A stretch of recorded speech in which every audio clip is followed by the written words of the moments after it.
E aí, galera, tranquilão? Como vocês sabem, nós fazemos parte do programa de parceria da AMD e hoje eu tô aqui com o Anderson, que é um dos responsáveis técnicos da marca, e a gente vai bater um papinho, conhecer mais sobre as novidades, por exemplo, da empresa. E aí, Anderson, tudo bem? Beleza, tudo certo. Prazer estar aqui, obrigado aí pelo convite.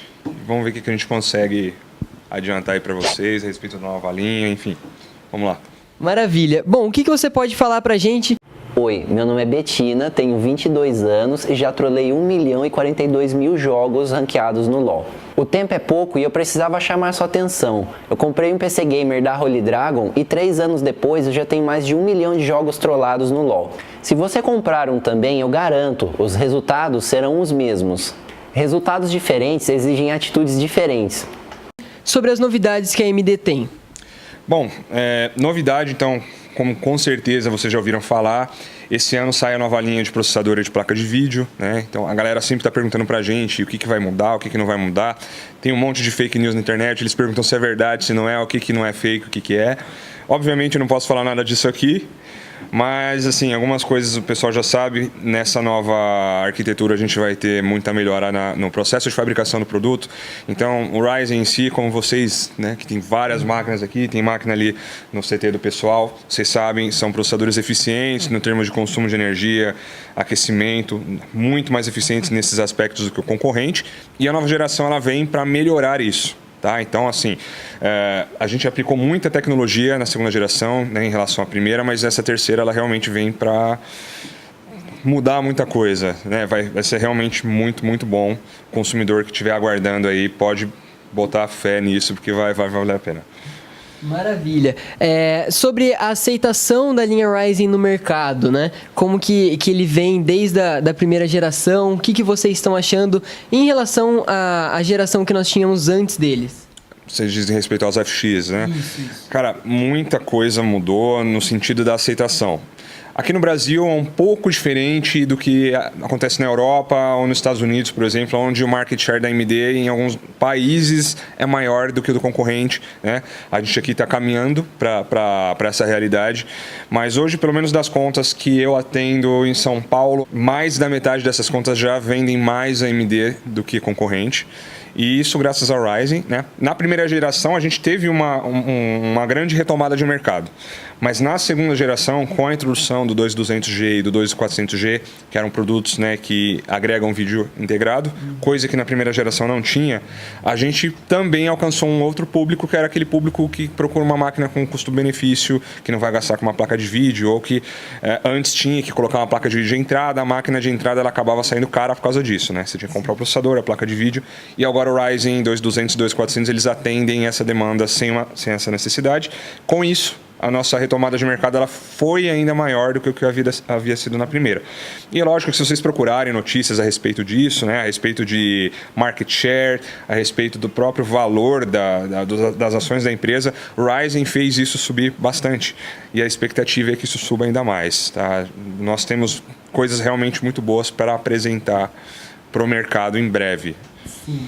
Bom, como vocês sabem, né, vocês acompanham, nós temos também essa linha G integrada aos PCs da linha Holy Dragon, né, que a gente tanto apresenta para vocês, por exemplo, o Striker, ele está incluso com o Ryzen 3 2200G, tanto quanto o Ultron com o 2400G, né, e sobre as vantagens, né, o que o consumidor ganha adquirindo um produto AMD?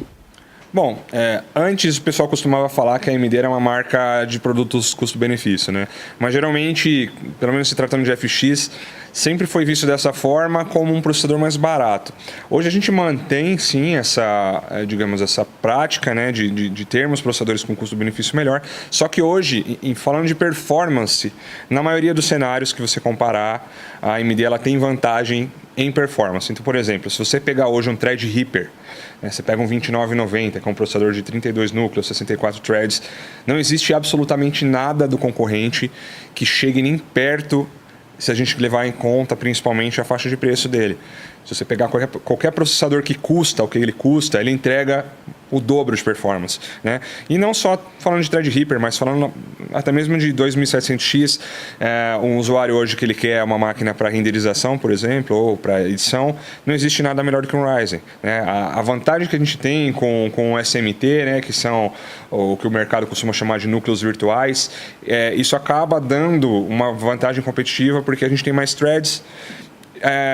Nem todos têm consciência disso, porque geralmente as pessoas usam jogos como parâmetro para fazer comparativo, e jogos nem sempre são parâmetro para esse tipo de comparativo, mas qualquer aplicação aí que você for rodar entre um Ryzen e um concorrente, isso falando de toda a linha, né?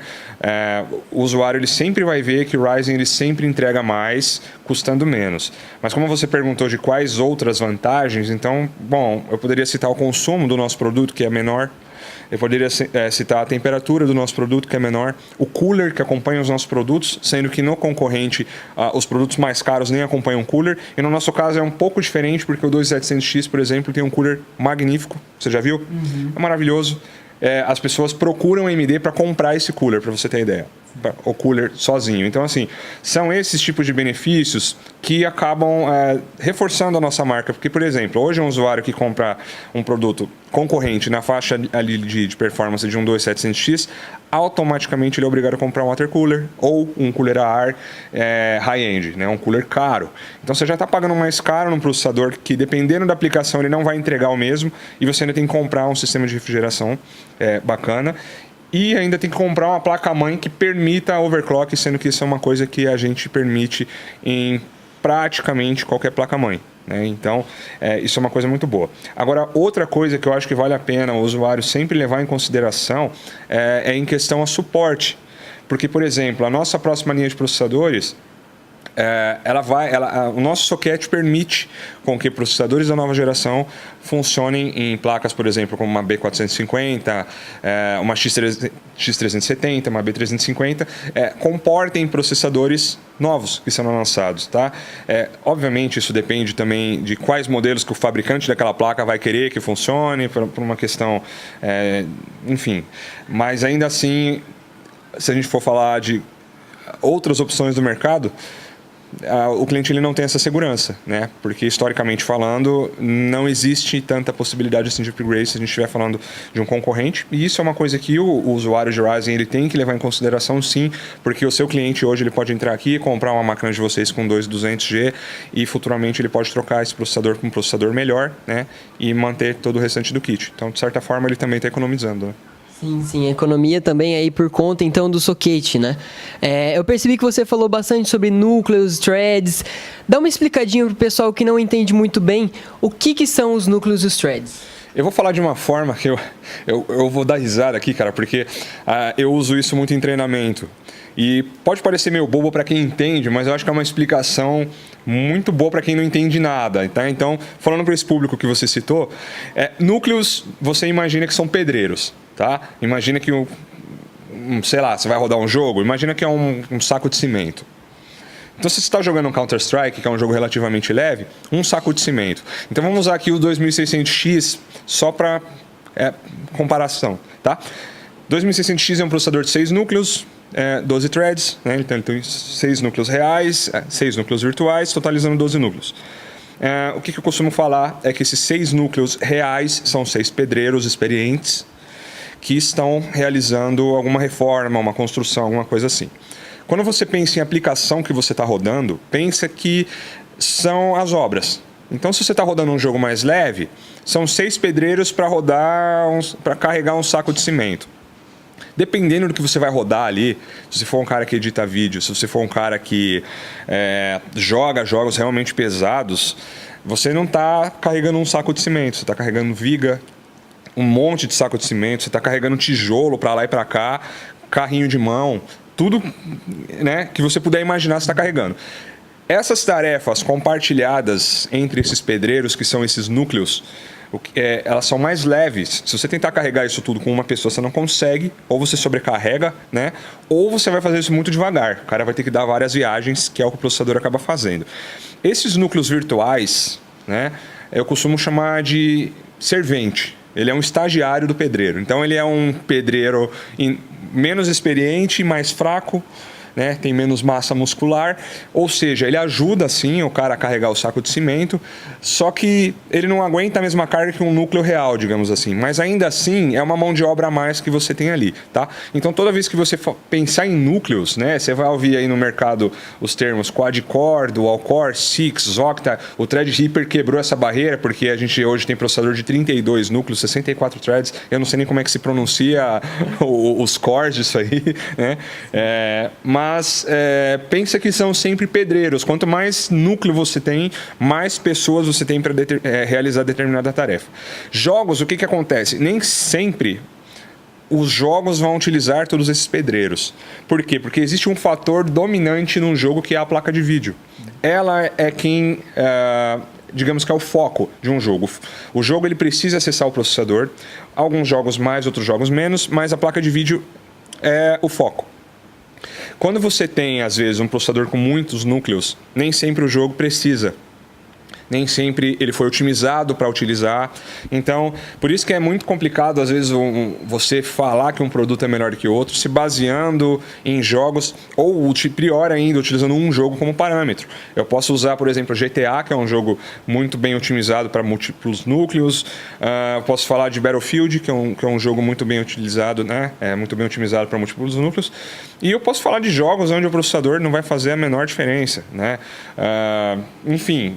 Agora, quando você pega uma atividade de renderização e tal, os núcleos eles fazem muita diferença. Então, se você é um cara que faz streaming, por exemplo, eu imagino que vocês tenham muitas pessoas interessadas, até porque vocês têm um time, né? E vocês fazem isso. Então, pensa da seguinte maneira. Você está jogando um jogo, por exemplo, como Shadow of the Tomb Raider, que é um jogo que é bem pesado, ele usa bastante CPU. E, às vezes, exemplo aqui, tá? Você está lá rodando um 2700... e você está monitorando o uso do seu processador com a sua placa de vídeo X está entregando 90 FPS. Só que aí você pega um produto do concorrente e aí você fala, pô, mas esse produto do concorrente tem menos núcleos e também está entregando 90 FPS. Se você monitorar o uso de CPU desse jogo, você vai ver que o Ryzen provavelmente vai estar usando 20%, 30% da capacidade dele. Muitas vezes o concorrente vai estar usando 90%, 95% da capacidade dele. Quando você vai fazer um streaming, por exemplo, que é um recurso que ele precisa de CPU pra caramba.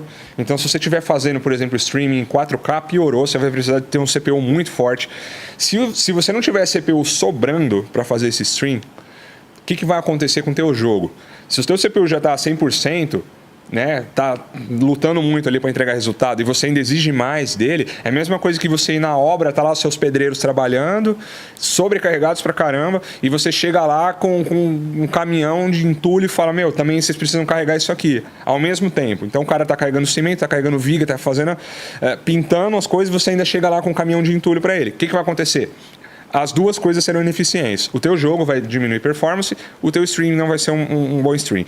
Então, por que o Ryzen hoje, se você até vê, aí com certeza vocês entendem disso até melhor do que eu, entrando no Twitch, vendo a galera fazendo streaming, vocês vão reparar que muitos, principalmente os streamers de fora, eles utilizam o Ryzen para fazer isso. Porque geralmente a CPU está sobrando no jogo e ela consegue lidar com o jogo, com o streaming ao mesmo tempo, sem que nenhum dos dois perca performance. Tá? Então, se você está montando uma máquina visando isso, se você quer ser um youtuber ou se você participa de algum time e quer fazer stream, o Ryzen é a melhor escolha para você, sem sombra de dúvidas.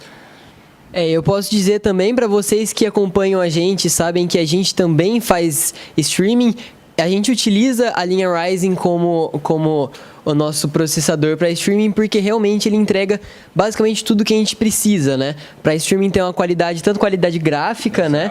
A gente vai precisar de um processador com qualidade. Bom, Anderson, mais alguma coisa para complementar sobre a marca que a gente não citou aqui? Eu acho que não. Só queria reforçar aqui que algumas coisas, como por exemplo RAID, USB 3.1, slot M2, as placas mães mais básicas da AMD já tem, né? Se você pegar uma A320, você já tem esses recursos.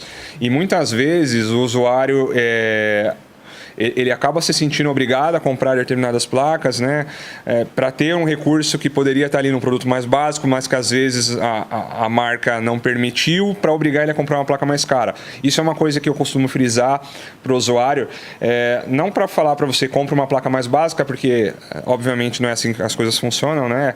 Cada processador tem ali o seu par perfeito, né? Você não pode sair colocando qualquer processador em qualquer placa. Mas o que eu estou dizendo é que a AMD ela se preocupa muito com a experiência do usuário. Então, assim, a gente podia ter limitado muitas coisas para placas mais caras, como outras marcas já fazem, mas a preocupação da AMD com o usuário final é tamanha que a gente hoje sempre foi assim, né? Mas a gente continua fazendo isso. Hoje, por exemplo, você consegue comprar placas gráficas que inclusive a Atomos tem aqui, que vocês vendem, né? Com um preço super justo. Placas aí para você rodar todos os jogos em Full HD com qualidade, sem você ter que desembolsar uma fortuna. Nós temos um canal que eu quero aproveitar a oportunidade para falar para o pessoal. Vai no YouTube, procura por vídeos da AMD Brasil. Nós temos vídeos que eu faço para o canal explicando alguns recursos, porque hoje, por exemplo, se você instalar a sua placa de vídeo, instalar o driver dela, você já tem um pacote de recursos gratuitos, inclusive para fazer stream, sem que você precise comprar uma placa de captura, sem que você precise gastar com esses componentes. E querendo ou não, são recursos que às vezes uma coisa ou outra você não vai utilizar, mas estão ali, né? Ninguém está te cobrando a mais por esses recursos. Então, para o nosso vídeo não se estender, eu convido vocês a acessarem o nosso canal, Vídeos da AMD Brasil, que é o canal oficial do YouTube na AMD. Para que você veja também esses vídeos, e eu tenho certeza que vocês vão se interessar pelas placas e aí eles podem recorrer aí a vocês para comprar essas placas, porque hoje, como você falou, vocês são parceiro Gold e isso aqui por si só garante para vocês que você vai estar comprando um produto de procedência, tá? Com nota fiscal, que vem do lugar certo aí, porque eles são realmente um parceiro muito grande da AMD aqui na região e sem dúvida nenhuma eu recomendo e inclusive recomendo que vocês venham aqui na loja fazer uma visita, porque eu gostei pra caramba daqui e vocês também vão gostar, sem dúvidas. Beleza? Pessoal, obrigado mesmo aí pelo convite. A gente que agradece também a questão dos preços, né? Que nós temos uma faixa de preço muito boa. Justamente por nós termos Gold, nós temos basicamente todos os produtos da AMD a pronta entrega. E também, se a gente não tiver, a gente consegue fazer encomenda rapidinho, tá aqui com a gente. É diferenciado porque vocês também têm benefícios, né? Que são aplicados para os clientes, isso é muito bom. Sim. Então, a gente tem benefício, vocês também têm benefícios. Bom, eu agradeço, Anderson, pela presença. Eu agradeço pelo convite. Espero que nós tenhamos deixado bem claro para vocês a questão da linha, né? Todas as novidades que estão por vir vão ser surpreendentes, né? A gente, infelizmente, não pode dar spoiler para vocês, mas vão vir bastante coisa interessante. E não fique com medo também de comprar agora, querendo esperar a nova, porque, como eu falei, o upgrade tá à vista aí. É possível, né? É possível. Bom, galera, este é o primeiro vídeo de entrevistas aqui em loja. É o primeiro de muitos, né? Para você que quiser conhecer melhor a linha, nós temos máquinas montadas aqui com diversos processadores da AMD. Então é só você vir até aqui a loja e aí você consegue testá-los e tirar a conclusão por você mesmo. Não se esqueçam de deixar o seu like, se inscrever no nosso canal e até o próximo vídeo.